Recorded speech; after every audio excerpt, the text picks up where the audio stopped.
Thank you. On the Zika one, I think we're all probably getting calls. I also pay attention to the health effects, follow what was going on in Brazil. Certainly the effects for pregnant women is very much of a concern. I hear folks when there's a concern about spraying. I think what we heard here is obviously prevention is better than spraying, so if we're all very vigilant on even the smallest amounts of water, just go out and inspect, we should all be doing that. And then if you have to spray, the effects lifelong on babies are not good, so I think we just got to deal with it on that.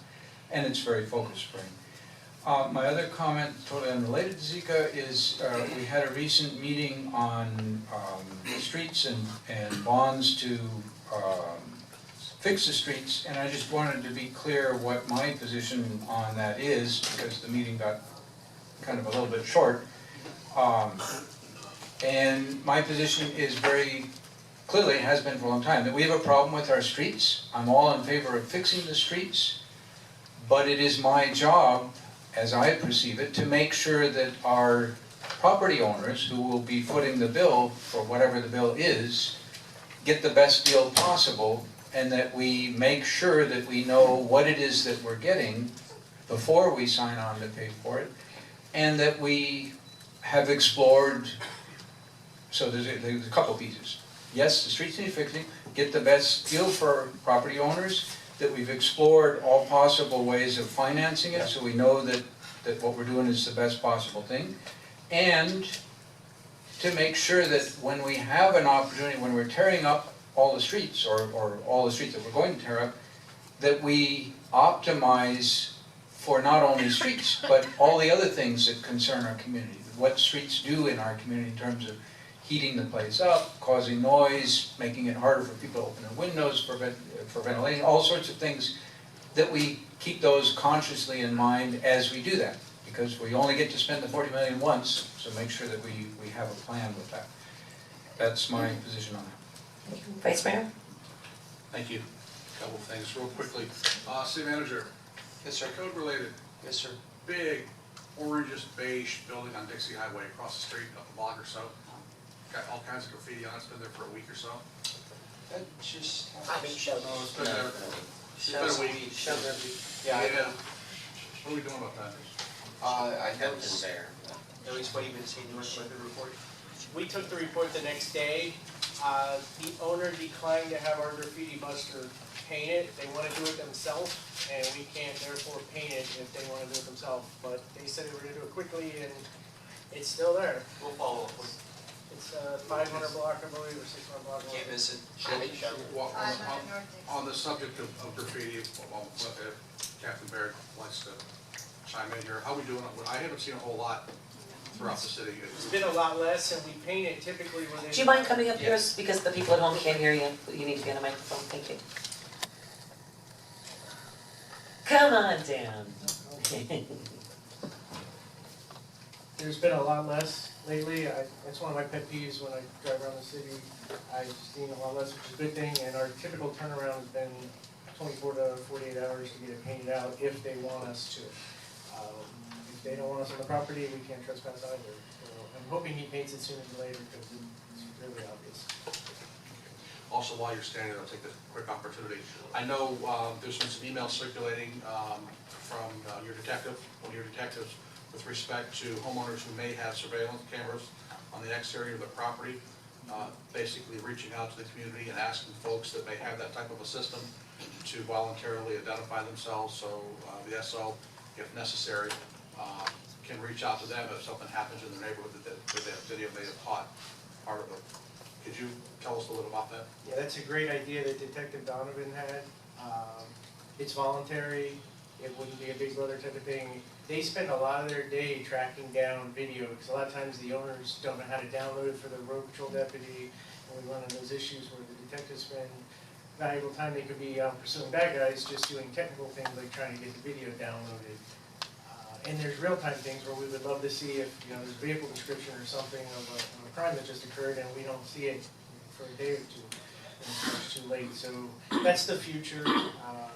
we're working on the video with the city to have some real-time live video, and if it's really modern video that they have, we may be able to tie it into that too, which would be great. If the deputies on the road can pull it up in real time, I think it's a great idea we have. Well, the more I thought about it, the more genius I thought the idea was, and I hope that we can get that message out. Folks will respond in kind and volunteer and avail their video if they have it. And I spoke with the city manager about potentially doing some things from the city perspective to complement that program. Once you've implemented it for a while and we see how successful it's been, we might be able to come back and try some things from the city's perspective to help you along with that. So thank you for that initiative. We appreciate it. My last comment deals a little bit with sober homes. I'll have the opportunity next week to spend 2 or 3 days in Washington. My primary mission is to lobby senators and congressmen on the issue of sober homes. Those are my talking points for 2 or 3 days. And whoever I can speak with, whether it's the legislators themselves, or if I get in to see somebody at HUD or the Department of Justice, whoever I can reach out to, I'm going to be bending their ear. But to that end, I also want to share with everybody that I had the good fortune of being a recipient in a group form of a presentation from Al Johnson. He's the Assistant State Attorney. He gave a presentation on the Sober Home Task Force that has recently been created, and essentially gave us an overview of what the general plan is. And my understanding, and Commissioner Amoroso sits on this task force, is that the state has essentially charged these folks with coming up with a different way to approach sober homes here in the state. And my takeaway from, without getting into a lot of detail tonight, but my takeaway from that presentation was very positive. Knowing what I think I know about sober homes and the pitfalls and obstacles that we face in dealing with them, Al Johnson seems to think that if successful with some of the things that they're putting together here at the county level that they're going to take to Tallahassee, that in theory it could take out 60 to 80% of the sober homes that are out there. So having chewed on and thought about his presentation for a little bit, I've invited Al to come into the city and give that same presentation to our residents, and he's accepted our offer and will be coming on the 26th of this month, Monday night, 7 o'clock at the Scottish Rite Masonic Temple up on D Street. So I would encourage all of you who are interested in this subject, and I'm sure most of us are, to please avail yourselves that night and come out and hear firsthand just exactly what is happening with this task force and what the goal and the objectives are. Because I know how frustrating it is for folks to know or to think that nothing's being done about it or not trying to do anything about it. But I think that once you hear this presentation, you may start to feel a sense of hope that there may be some relief going forward. And I think that that's a message that only he can deliver to our residents. I don't think any one of us individually can do that. But I know with all the neighborhood meetings that I attend throughout the month, the issue of sober home comes up every single meeting. And it's frustrating because SO can't deal, they can't adequately address it. And it's just very frustrating and it's depressing. And I feel helpless to listen over and over and over to the same concerns. And I keep saying the same things over and over. And I just feel like, we're not really gaining any ground. But I think that his presentation hopefully will shed some new light on the situation and give us some hope for the future. So 7 o'clock, Monday the 26th at the Scottish Rite Masonic Temple. So I hope you all will be out there. I've asked the neighborhood associations to push that information out through their email blast list and to really get the crowd up. I think we have the potential for several hundred people if we could get the word out. And city clerk too, to notice it. Yeah. Mention to notice it so that we can all attend. Mr. Meyer? Thank you. On Sunday, August 28th, I had the opportunity to be the least charismatic portion of a very spirited church service at the New Life Zion Temple at 1424 South J Street. I was there as a representative of the city to welcome a new pastor, Melvin Pinkney, and his wife, Sister Dolores Pinkney, to the community. It was the first time having an experience like that for me. But it was very loving and welcoming. I got the opportunity to talk about some important community issues, Zika, FLUCA, heroin overdoses, this sort of thing. But mostly it was just a very loving experience, and I was glad to take part in it. I wanted to talk briefly and hope that this leads to future discussions with my fellow commissioners about an issue that may on some days seem like small potatoes, but I've seen it ongoing for a couple of years. And the issue deals with dogs in Bryant Park.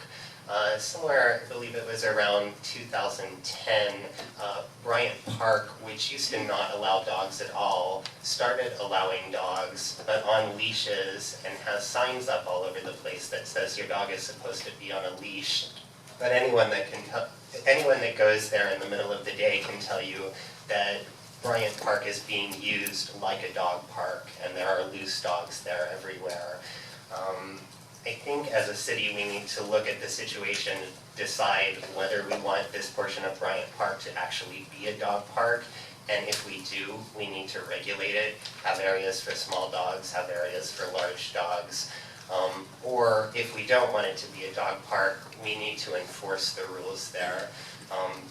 Just talking about graffiti and the PBSO's stance on graffiti, it's kind of a small problem that if left alone can blossom into a larger problem. So dogs on leashes might seem like a small problem, but it's sort of a beginning of lawless behavior, and we as a city need to define whether this is the rule or this isn't the rule.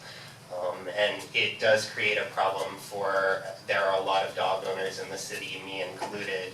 If you're a small dog owner, you're afraid to have your small dog there because you're afraid that someone's larger dog is going to eat it. And if you have a larger dog, you're afraid to have your large dog there and have it eat someone's smaller dog. So let's come together as a community and try to address this issue. Just to tag on to some of the earlier comments with overdoses, we just got an email today that we're getting so many emails from PBSO about heroin overdose that they're now going to send us a once weekly email with all of the overdose cases versus getting it on a daily basis. And it just really is a sign of how totally bad the issue is. And I can understand how it seems like talking about dogs off leashes seems like such small potatoes when we have a major issue like this.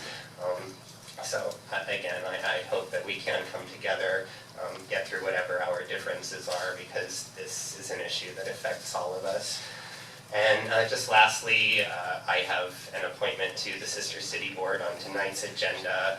Next Monday is the next Sister City Board meeting, and if you are on that board, please show up so that we can have a quorum and get this board started.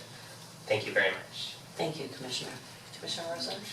Going to the dogs on leash,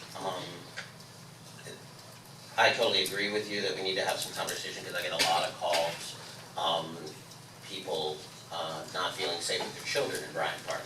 And if you talk to Bryant Park Neighborhood Association, there's a big issue. So I think we should have that conversation sooner than better. Couple different things.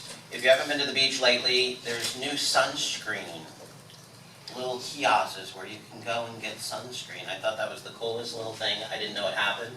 I asked Laura if she could, put that out as one of our feel-good things.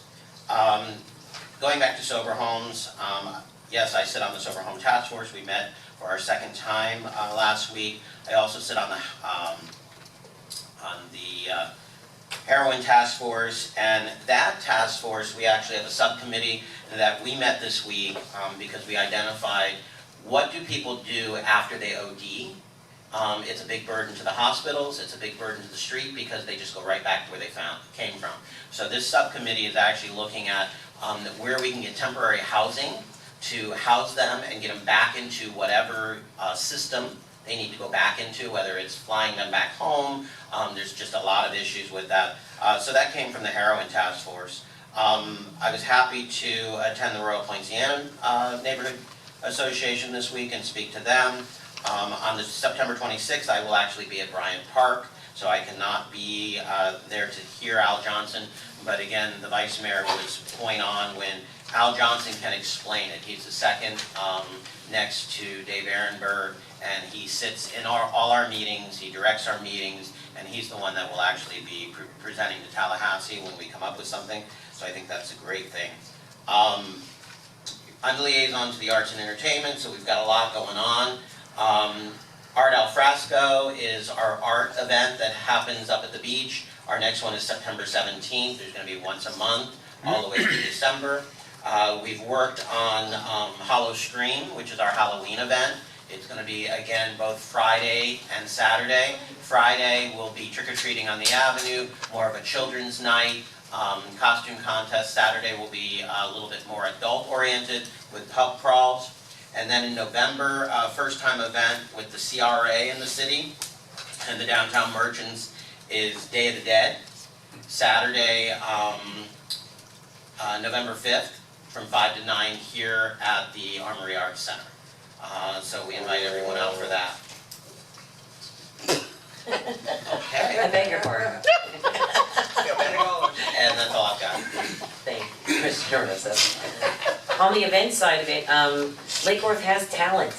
That's coming again this year at the Lake Worth Playhouse. Hopefully everyone who wanted to audition got a chance to audition. It's coming up this month. I've been asked to co-host again this year, so I'm looking forward to that. It should be a fun time. Also want to remind people, PBSO has a golf tournament coming up, don't you guys? Yes. All right, and that's pretty much the way they fund all the anti-bullying programs and all the great jobs that they do here with our school kids. Shop with the Cop and also the toys for the kids at the holiday time, and bikes and everything else. So if you play golf and you're interested in playing golf, it's not at our course, it's at Atlantis, but it's okay. Sorry about that. But if you know someone, please invite them. Also wanted to mention, I got some number of calls of new facilities. With all this talk about sober homes and whatnot, there's some new medical facilities that went up on North Federal Highway. To let everyone know, those are medical and counseling centers. They're not sober homes or halfway houses. And that's what goes in there. They are brought in through, there's no restrictions on medical facilities of any kind. So if you want to have conversations or whatever, please just give Sylvina a call and we can talk about it. But those are exactly what they are. I was thrilled to meet with the new Whispering, used to be Whispering Pines, now it's Whispering Palms Neighborhood Association. We had a great meeting down at Wembley Gym, talked about a number of things. One of those items is the wall. And a number of people have had conversations over the last couple of decades about the wall staying up, the wall going down. People wanted the wall down, it was a horrible reminder, others wanted the wall to stay there as a reminder. Needless to say, they're going to be talking with people whose properties actually are affected by that wall. A lot of people didn't want to lose the privacy that that wall gave them when they purchased those homes. And they're going to do a lot of that groundwork within the neighborhood and see, what can be done to keep the privacy for the residents who own it, but also create something new, improved, or different, and lift up that part of the community. So you'll expect to hear some conversations about that, I'm sure. Also, got complaints about water quality in the College Park area. People sending me photographs of brown water coming out of their faucets and all kinds of gunk. I was told last week by Bryant, right? Is it next or soon? Soon. Soon. Could you be a little more vague? No, I'm saying. Because I've gone literally from, just my own personal record, sometimes it's so strong from a chlorinated standpoint that my hair does this, and then there's other times when it's, when you can smell something not good. Sure, good evening, Mayor and Commissioners. Brian Shields, Water Utility Director. Yes, the College Park area is the primary focus of the next fiscal year improvements on the 2-inch water main replacement program, as well as the capital improvements for the missing loops and hydrant areas. So you'll be seeing a lot more construction activity in the College Park area, which will reduce and eliminate those brown water issues, because those are due to undersized mains, a lot of flushing that we have to do to try to keep the chlorine residual up. And what is that flushing that happens right around what is that? Is that a new, it's not a hydrant? Automatic flushers. Right? Okay. We've got a number of those throughout the city, and those are on timers. and those use less water than flushing from a hydrant, but accomplish the same mission by keeping the water moving and getting that stagnant water out of the 2-inch mains. Okay, so I just wanted to be able to give people a timeline for that. And then also, yes, How long do they run, those automatic ones? They usually run about a half hour to an hour, rather than, flushing a I'm hydrant getting for a couple field hours. report of 5 hours. Yeah, there are some where we've had some malfunctions of the timers. We had a report just the other day, so we got on that and shut that down immediately. okay. Be a quick question. So you said it's in the next budget cycle. How Yes. long does that progress, that It's process? gonna be about a year. It's an overall 6-year program, so it takes about 1 year to accomplish, let's say, one large neighborhood area. And that will encompass all of College Park? Hey, it's my turn.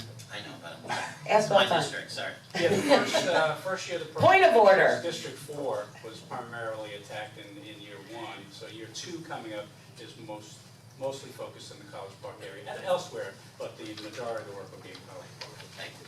Thank you. The other question I had for you was, well, not for you, actually. I just wanted to make a statement that we talked about this and voted on it the last time, and I see a number of business owners that I know from the community here in the audience. It was something when we had our discussion about the convenience stores and the 10 o'clock closure, package sales after 10 o'clock. I just wanted to reiterate, I personally was the only one arguing for a later time that evening, trying to bring it to 11 o'clock or something of that nature, just because I was concerned about the businesses losing business. And also it being an effective time when other things are closing down. I would like to ask the commission or ask the city manager if we could bring that back. If there's any, first I wanted to see if there was any interest, we don't do it in this forum, but I'd like to formally ask you to think about and discuss whether or not I could add the agenda. I can add anything to the agenda because I create the agendas, but I would like to at least offer it to you guys first to reconsider, because I think we probably all have heard a number from the business community as to some serious financial concerns about their business. And again, we can't, for this time, we can't talk about it, but I'd urge you to talk with the city manager about it if you have any interest in doing so. And I'm sure we're probably gonna hear a lot about it, seeing the faces here today in the public comments. So, well, we're not supposed to go back and forth between people, that's not how the process works here in this matter. City manager, would you be interested in bringing that back as an agenda item so that we can talk about it? It's not on the agenda. I thought you were gonna get input from all of us to the city manager. I have my regular meetings, I can talk with each of you, but you gotta be careful. Correct, that's why I'm saying I'm not opening it up for conversation here, because it's a section that we don't open up for conversation. But I just would like just to have that said. Up next, it's on the end of the line here with liaison reports, public participation of non-agenda items and